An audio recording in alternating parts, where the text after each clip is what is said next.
Good afternoon, and welcome to our first June Read Aloud. I hope you've been enjoying the books that we've been reading so far. This summer, our summer reading theme is Imagine Your Story. So a lot of what we're going to be bringing you is sort of fantasy related, and I thought that this book would be perfect for that. And this book is called Fablehaven by Brandon Mall. This is the first in his series, and then he also started a new series called Dragon Watch, which is set in the same world as Fablehaven. So I hope you enjoy it. We'll go ahead and start reading. And I do want to say that thank you to Shadow Mountain Publishing, who published this book and graciously gave us permission to read from this book, as well as gave us some information, an activity kit, which we will put a link to on our Facebook next week when we read the next few chapters. There are some illustrations in this book. The illustrations are by Brandon Dorman, and you can see on the first page we have what looks like a mysterious house. So we start off with chapter 1, which has the same house on it, and this is called A Mandatory Vacation. Kendra stared out of the side window of the SUV, watching foliage blur past. When the flurry of motion became too much, she looked up ahead and fixed her gaze on a particular tree, following it as it slowly approached, streaked past, and then gradually receded behind her. Was life like that? You could look ahead to the future or back at the past, but the present moved too quickly to absorb. Maybe sometimes. Not today. Today they were driving along an endless two-lane highway through the forested hills of Connecticut. Why didn't you tell us Grandpa Sorensen lived in India? Seth complained. Her brother was 11 and heading into 6th grade. He had grown weary of his handheld video game, evidence that they were on a truly epic drive. Mom twisted to face the back seat. It won't be too much longer. Enjoy the scenery. I'm hungry, Seth said. Mom started rummaging through a grocery bag full of snack food. Peanut butter and crackers? Seth reached forward for the crackers. Dad, driving, asked for some almond roca. Last Christmas, he had decided that almond roca was his favorite candy and that he should have some on hand all year long. Nearly 6 months later, he was still honoring his resolution. Do you want anything, Kendra? I'm fine. Kendra returned her attention to the frantic parade of trees. Her parents were leaving on a 17-day Scandinavian cruise with all the aunts and uncles on her mother's side. They were all going for free, not because they'd won a contest. They were going on a cruise because Kendra's grandparents had been asphyxiated. Grandpa and Grandma Larson had been visiting relatives in South Carolina. Their relatives lived in a trailer. The trailer had some sort of malfunction involving a gas leak, and they all died in their sleep. Long ago, Grandma and Grandpa Larson had specified that when they died, all their children and their spouses were to use an allocated sum of money to go on a Scandinavian cruise. The grandchildren were not invited. Won't you get bored stuck on a boat for 17 days, Kendra said. Dad glanced at her in the rearview mirror. The food is supposed to be incredible. Snails, fish eggs, the works. We're not all that thrilled about the trip, Mom said sadly. I don't think your grandparents envisioned an accidental death when they made this request, but we'll make the most of it. The ship stops in ports as you go, Dad said, deliberately redirecting the conversation. You get to disembark for part of the time. Is this car ride going to last 17 days? Seth asked. We're nearly there. Do we have to stay with Grandma and Grandpa Sorensen? Asked Kendra. It'll be fun, Dad said. You should feel honored. They almost never invite anyone to stay with them. Exactly. We barely know them. They're hermits. Well, they were my parents, Dad said. Somehow I survived. The road stopped winding through forested hills as it passed through a town. They idled at a stoplight, and Kendra stared at an overweight woman gassing up her minivan. The front windshield of the minivan was dirty, but the woman seemed to have no intention of washing it. Kendra glanced up front. The windshield of the SUV was filthy, smeared with dead bugs, even though Dad had squeegeed it when they last stopped to refuel. They had driven all the way from Rochester today. Kendra knew that Grandma and Grandpa Sorensen had not invited them to stay. She'd overheard when Mom had approached Grandpa Sorensen about letting the kids stay. It was at the funeral. The memory of the funeral made Kendra shiver. There was a wake beforehand where Grandma and Grandpa Larson were showcased in matching caskets. Kendra did not like seeing Grandpa Larson wearing makeup. What lunatic had decided that when people died you should hire a taxidermist to fix them up for one final look? She would much rather remember them alive than on grotesque display in their Sunday best. The Larsons were the grandparents who had been part of their life. They had shared many holidays and long visits. Kendra could hardly remember spending any time with Grandma and Grandpa Sorensen. They had inherited some estate in Connecticut around the time her parents were married. The Sorensens had never invited them to visit and rarely made the trek out to Rochester. When they came, it was generally one or the other. They had only come together twice. The Sorensens were nice, but their visits had been too infrequent and brief for real bonding to occur.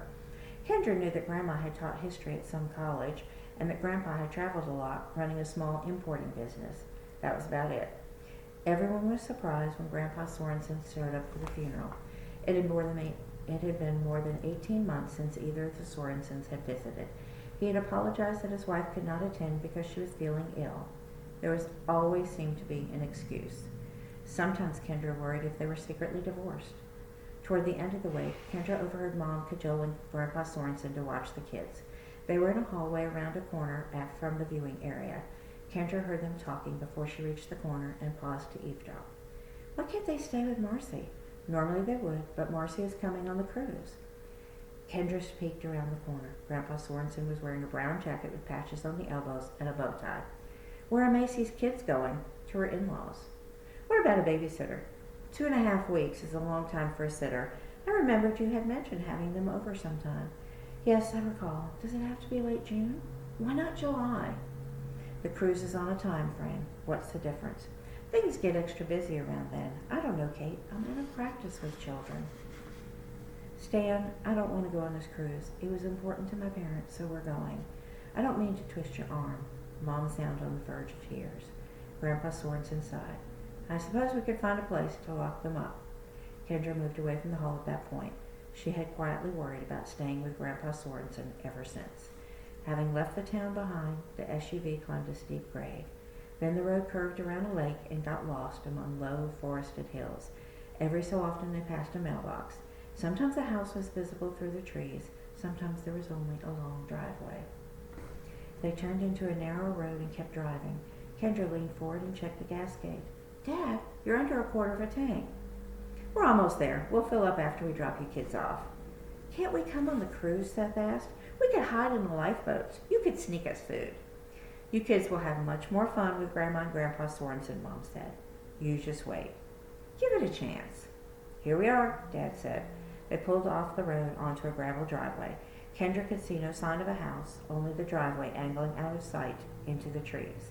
Tires munched over the gravel. They passed several signs advertising that they were on private property. Other signs ward off trespassers. They came to a low metal gate that hung open but could be shut to prevent access. This is the longest driveway in the world, Seth complained. The further they advanced, the less conventional the signs became. Private property and no trespassing gave way to beware of the 12 gauge and trespassers will be persecuted. These signs are funny, Seth said. More like creepy, Kendra muttered. Rounding another bend, the driver reached a tall wrought iron fence topped with fleur-de-lis. The double gate stood open. The fence extended off into the trees as far as Kendra could see in either direction. Near the fence stood a final sign. Certain death awaits. Is Grandpa Sorensen's paranoid? Kendra asked. The signs are a joke, Dad said. He inherited this land. I'm sure the fence came with it. After they passed through the gate, there was still no house in sight, just more trees and shrubs. They drove along a small bridge spanning a creek and climbing a shallow slope. There the trees ended abruptly, bringing the house into view across a vast front lawn. The house was big, but not enormous, with lots of gables and even a turret. After the wrought iron gate, Kendra had expected a castle or a mansion, constructed out of dark wood and stone. The house looked old, but in good repair. The grounds were more impressive. A bright flower garden bloomed in front of the house. Manicured hedges and a fish pond added character to the yard. Behind the house loomed an immense brown barn, at least 5 stories tall, topped by a weather vane. "I love it," Mom said. "I wish we were all staying." "You've never been here?" Kendra asked. "No. Your father came a couple of times before we were married." "They go the extra mile to discourage visitors," Dad said. "Me, Uncle Carl, Aunt Sophie, none of us have spent much time here. I don't get it. You kids are lucky. You'll have a blast. If nothing else, you can spend your time playing in the pool."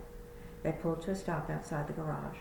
The front door opened and Grandpa Sorensen emerged, followed by a tall, lanky man with large ears and a thin, older woman. Mom, Dad, and Seth got out of the car. Kendra sat and watched. Grandpa had been clean-shaven at the funeral, but now he wore a stubbly white beard. He was dressed in faded jeans, work boots, and a flannel shirt. Kendra studied the older woman. She was not Grandma Sorensen. Despite her white hair streaked with a few black strands, her face had an ageless quality.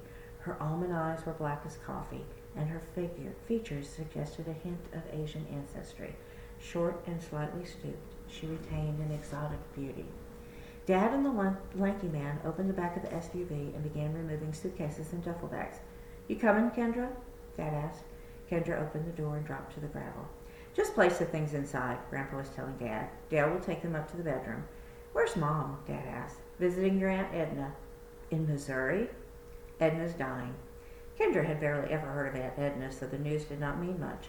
She looked up at the house. She noticed that the windows had bubbly glass. Birds' nests hung under the eaves. They all migrated to the front door. Dad and Dale carried the larger bags. Seth held a smaller duffel bag and a cereal box. The cereal box was his emergency kit. It was full of odds and ends he thought would come in handy for an adventure. Rubber bands, a compass, granola bars, coins, a squirt gun, a magnifying glass, plastic handcuffs, string, a whistle. "This is Lena, our housekeeper," Grandpa said. The older woman nodded and gave a little wave. "Dale helps me tend the grounds." "Aren't you pretty?" Lena said to Kendra. "You must be around 14. Lena had a faint accent that Kendra could not place. "In October." An iron knocker hung on the front door, a squinting goblin with a ring in its mouth. The thick door had bulky hinges. Kendra entered the house. Glossy wood floored the entryway. A wilting arrangement of flowers rested on a low table in a white ceramic vase. A tall brass coat rack stood off to one side beside a black bench with a high carved back. On the wall hung a painting of a fox hunt. Kendra could see into another room where a huge embroidered throw rug covered most of the wooden floor. Like the house itself, the furnishings were antiquated but in good repair. The couches and chairs were mostly of the sort you would expect to see while visiting a historical site. Dale was heading up the stairs with some of the bags. Lena excused herself and went into another room. "Your home is beautiful," Mom gushed. "I wish we had time for a tour." "Maybe when you get back," Grandpa said. "Thanks for letting the kids stay with you," Dad said. "Our pleasure. Don't let me keep you." "We're on a pretty tight schedule," Dad apologized. "You kids be good and do whatever Grandpa Sorensen tells you," Mom said. She hugged Kendra and sat. Kendra felt tears seeping into her eyes. She fought them back. "Have a fun cruise." "We'll be back before you know it," Dad said, putting an arm around Kendra and tussling Seth's hair. Waving, Mom and Dad walked out the door. Kendra went to the doorway and watched them climb into the SUV. Dad honked as they drove off. Kendra fought back tears again as the SUV vanished into the trees. Mom and Dad were probably laughing, relieved to be off by themselves for the longest vacation of their married lives. She could practically hear the crystal goblets clinking, and there she stood, abandoned. Kendra closed the door. Seth, oblivious as ever, was examining the intricate pieces of a decorative chess set. Grandpa stood in the entryway, watching Seth and looking politely uncomfortable. "Leave the chess pieces alone," Kendra said. "They look expensive." "Oh, he's all right," Grandpa said. By the way he said it, Kendra could tell he was relieved to see Seth setting the pieces down. "Shall I show you your room?" They followed Grandpa up the stairs and down a carpeted hall to the foot of a narrow wooden staircase leading up to a white door. Grandpa continued on up the creaking steps. "We don't often have guests, especially children," Grandpa said over his shoulder. "I think you'll be most comfortable in the attic." He opened the door and they entered after him. Braced for cobwebs and torture devices, Kendra was relieved to find that the attic was a cheerful playroom.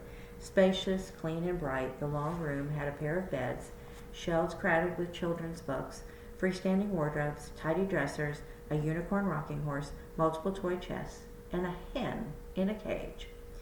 Seth went straight for the chicken.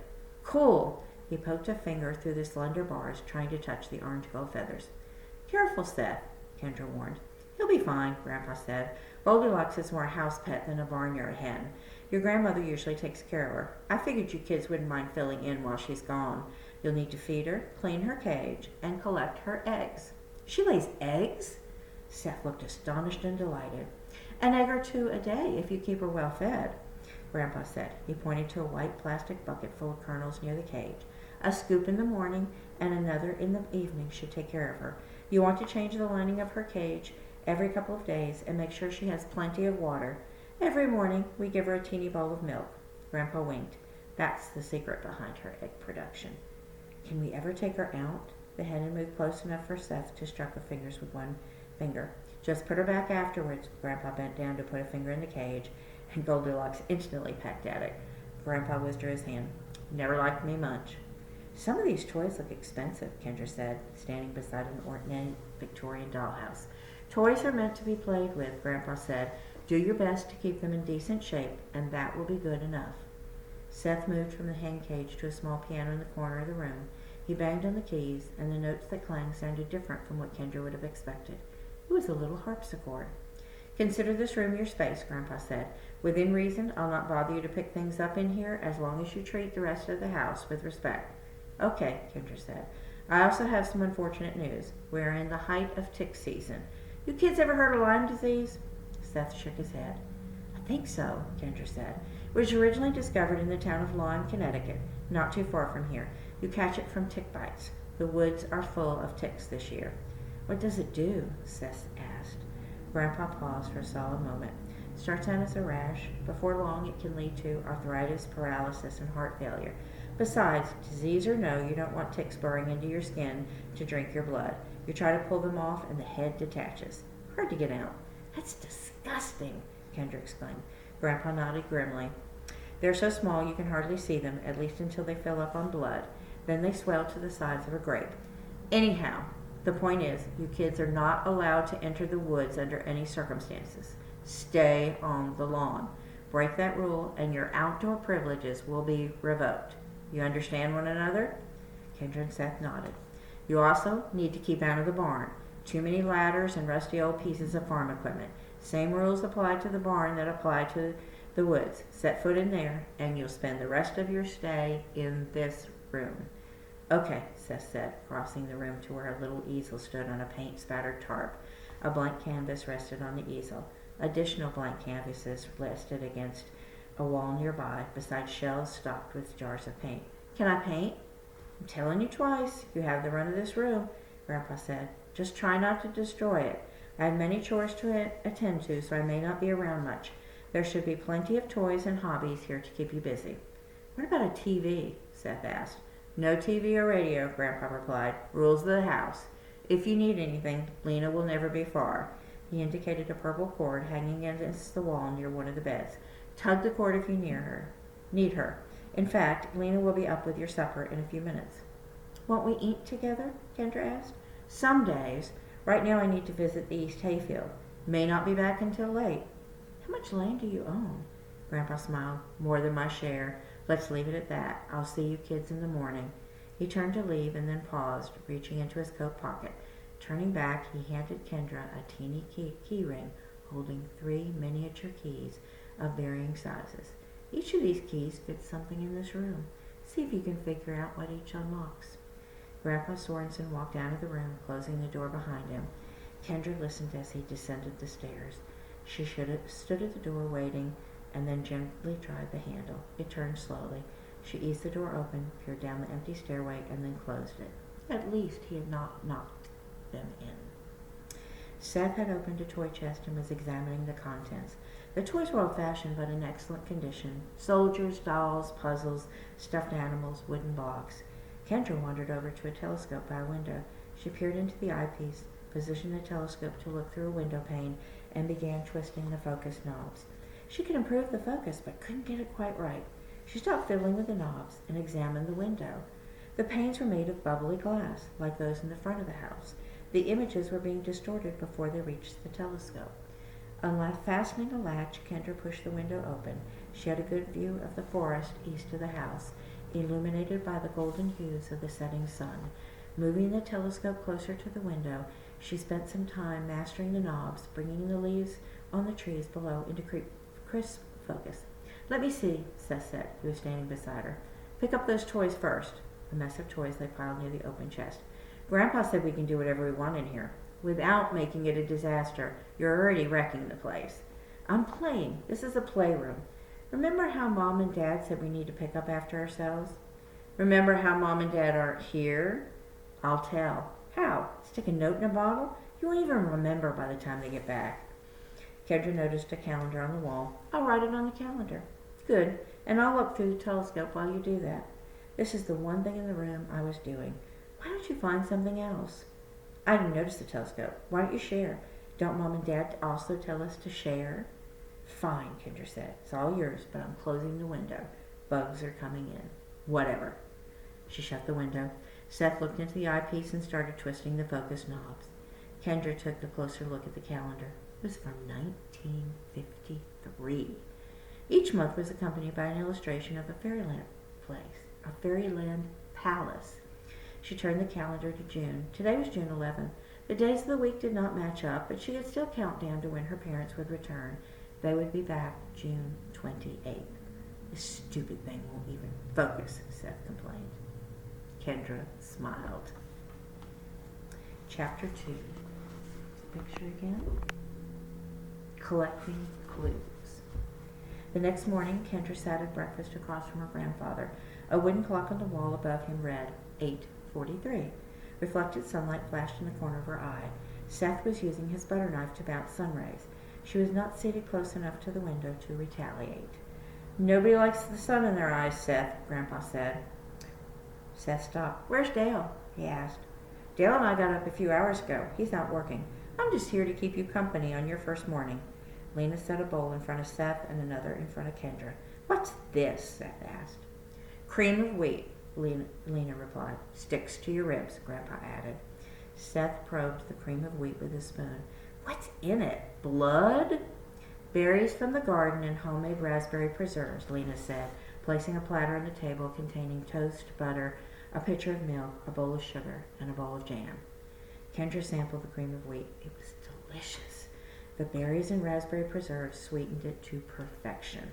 "This is good," Seth said. "Just think, Dad is eating snails."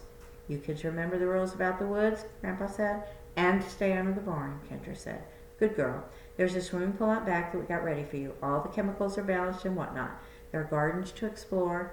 You can always play in your room. Just respect the rules and we'll get along fine." "When is Grandma coming back?" Kendra asked. Grandpa glanced down at his hands. "That depends on your Aunt Edna.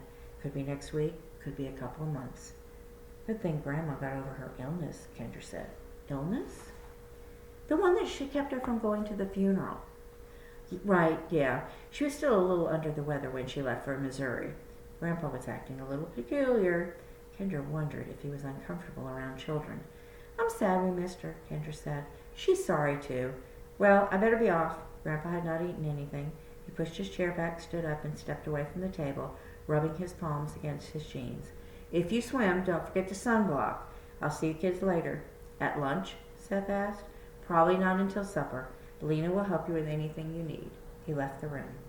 Dressed in her swimsuit, a towel over one shoulder, Kendra stepped through the door onto the back porch. She carried a handheld mirror that she found in the nightstand by her bed. The handle was mother of pearl, studded with rhinestones. The day was a bit humid, but the temperature was pleasant. She walked to the railing of the porch and gazed over the gloriously manicured backyard. Paths of white stone meandered among flower beds, hedgerows, vegetable gardens, fruit trees, and flowering plants.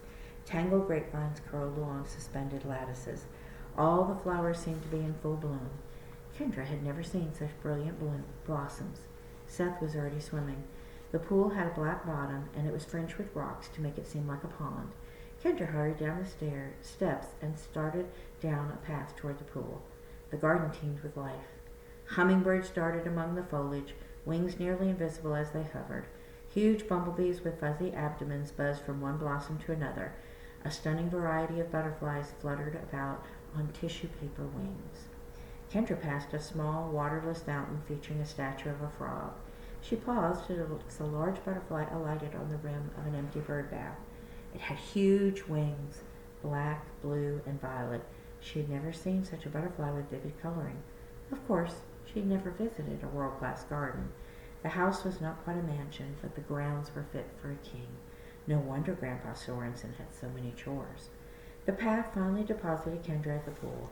Variegated flagstones paved the poolside area. There were a few recliners and a circular table with a big umbrella. Seth leapt from the stone outcropping into the swimming pool, legs curled up, and hit the water with a big splash. Kendra set her towel and mirror on the table and grabbed a bottle of sunblock. She smeared the white cream over her face, arms, and legs until it disappeared into her skin. While Seth was swimming underwater, Kendra picked up the mirror. She angled the face so it reflected sunlight onto the water. When Seth surfaced, she made sure the bright splotch of sunlight covered his face. "Hey!" he shouted, swimming away from her. She kept the glare from the mirror on the back of his head. Gripping the side of the pool, Seth turned to look at her again, throwing up a hand and squinting to ward off the light. He had to look away. Kendra laughed.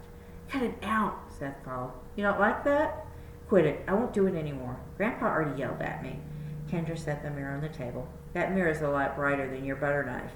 I'll bet it already did permanent damage to your retinas." "I hope so. Then I'll sue you for $1 billion. "Good luck. Have about 100 in the bank. It might be enough for you to buy some eye patches." He swam toward her angrily, and Kendra walked forward to the edge of the pool. As he started climbing out, she shoved him back in. She was almost a full head taller than Seth and could usually handle him in a fight, although if they ended up wrestling, he was pretty squirmy. Seth changed tactics and started splashing her, making quick scooping motions across the surface of the pool. The water felt cold, and Kendra recoiled at first, then leapt over Seth into the water. After the initial shock, she swiftly grew accustomed to the temperature, stroking over to the shallow end away from her brother. He chased her, and they ended up in a splash fight. Locking his hands, Seth swung his arms in wide arcs, skimming the top of the water. Kendra pushed at the water with both hands, a churning motion that generated smaller but more focused splashes. Soon they grew tired. It was hard to win a water fight when both participants were already soaked. "Let's have a race," Kendra suggested as the splashing subsided. They raced back and forth across the pool. First they raced freestyle, then backstroke, breaststroke, and side stroke. After that they created handicaps, like racing with no arms or hopping across the width of the shallow end of on one foot. Kendra usually won, but Seth was faster at backstroke and some of the handicap races. When Kendra grew bored, she got out of the pool. Walking toward the table to retrieve her towel, she stroked her long hair, enjoying the rubbery texture as the wetness made the strands cling together. Seth climbed on top of a big rock near the deep end. "Watch this can opener!" He jumped with one leg straight and the other bent. "Good job," Kendra said to placate him when he surfaced. Shifting her gaze to the table, Kendra froze. Hummingbirds, bumblebees, and butterflies swirled in the air above the handheld mirror. Several other butterflies and a couple of large dragonflies actually rested on the face of the mirror itself. "Seth, come and look at this," Kendra hissed in a loud whisper. "What? Just come here." Seth boosted himself out of the pool and padded over to Kendra, arms folded. He stared at the cloud of light whirling above the mirror. "What's their deal?" "I don't know. Do insects like mirrors?" "These ones do." "Look at that red and white butterfly. It's enormous. Same with that dragonfly," Seth pointed out. "I wish I had a camera. I dare you to go get the mirror." Seth shrugged. Sure. He trotted over to the table, grabbed the mirror by the handle, dashed to the pool, and dove in. Some of the insects scattered instantly. The majority drifted in the direction Seth had gone, but dispersed before reaching the pool. Seth surfaced. "Any bees after me?" "Get the mirror out of the water. You'll ruin it. Settle down. It's fine," he said, stroking over to the side. "Give it to me." She took the mirror from him and wiped it dry with her towel. It looked undamaged.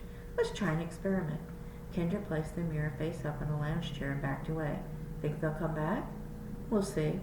Kendra and Seth sat down at the table, not far from the lounge chair. After less than a minute, a hummingbird glided over to the mirror and hovered above it. Soon it was joined by a few butterflies. A bumblebee alighted on the face. Before long, another swarm of small winged creatures crowded the mirror. "Go turn the mirror to face down. I want to see whether they like the reflection or the mirror itself." Seth crept toward the mirror. The little animals took no apparent notice of his approach. He reached forward slowly, flipped the mirror over, and then retreated to the table. The butterflies and bees that had landed on the mirror took flight when it was overturned, but only a few of the winged creatures flew away. Most of the swarm lingered. A pair of butterflies and a dragonfly landed on the lounge chair at the edge of the mirror. Taking flight, they flipped the mirror over, nearly sliding it off the chair in the process. With the reflective surface showing again, the swarm pressed close. Several of the creatures landed on the face. "Did you see that?" Kendra asked. "That was weird," Seth said. "How could they be strong enough to lift it?" "There were a few of them. Want me to flip it again?" "No, I'm scared the mirror will fall off and break." "Okay." He draped his towel over his shoulder. "I'm going to go change." "Would you take the mirror?" "Fine, but I'm running. I don't want to get stung." Seth moved toward the mirror slowly, snatched it, and ran off into the garden toward the house. Part of the swarm gave lazy pursuit before scattering. Kendra wrapped the towel around her waist, picked up the sunblock Seth had left behind, and started toward the house. When Kendra reached the attic playroom, Seth was dressed in jeans and a long-sleeved camouflage shirt. He picked up the cereal box that served as his emergency survival kit and headed for the door. "Where are you going?" "None of your business, unless you want to come." "How will I know whether I want to come if you don't tell me where you're going?" Seth gave her a measuring stare. "Promise to keep it a secret?" "Let me guess. Into the woods." "Want to come?" "You'll get Lyme disease," Kendra warned. "Whatever. Ticks are everywhere. Same with poison ivy. If people let that stop them, nobody would ever go anywhere." "But Grandpa Sorensen doesn't want us in the woods," she protested. "Grandpa isn't going to be around all day. Nobody will know unless you blab." "Don't do this. Grandpa has been nice to us. We should obey him." "You're about as brave as a bucket of sand." "What's so brave about disobeying Grandpa?" "So you're not coming?" Kendra hesitated. "No." "Will you tell on me? If they ask where you are?" "I won't be long." Seth walked out the door. She heard him tromp down the stairs. "Would you do that? Would you go into the woods after you've been told not to? Wonder what'll happen." Kendra crossed to the nightstand. The handheld mirror rested on it beside the ring with the 3 teeny keys. She had spent a long time the night before trying to find what the keys fit. The biggest key opened a jewelry box on the dresser that was full of costume jewelry, fake diamond necklaces, pearl earrings, emerald pendants, sapphire rings, and ruby bracelets. She had not yet discovered what the other 2 opened. She picked up the keys. They were all small. The smallest was no longer than a thumbtack. Where could she find such a minuscule keyhole? The night before, she had spent most of her time on drawers and toy chests. Some of the drawers had keyholes, but they were already unlocked and the keys did not fit. Same with the toy chest. The Victorian dollhouse caught her attention. What better place to find teeny keyholes than inside a little house? She unlatched the clasps and opened it, revealing 2 floors and several rooms full of miniature furniture. 5 doll people lived in the house: a father, a mother, a son, a daughter, and a baby. The detail was extraordinary. The beds had quilts, blankets, sheets, and pillows. The couches had removable cushions. The knobs in the bathroom really turned on. Closets had clothes hanging inside. The armoire in the dollhouse's master bedroom had made Kendra suspicious. It had a disproportionately large keyhole in the center. Kendra inserted the teeniest key and turned it. The doors of the armoire sprung open. Inside it was something wrapped in gold foil. Opening it, she saw it was a piece of chocolate shaped like a rosebud. Behind the chocolate, she found a small golden key. She added it to the key ring. The golden key was larger than the key that opened the armoire, but smaller than the key that opened the jewelry box.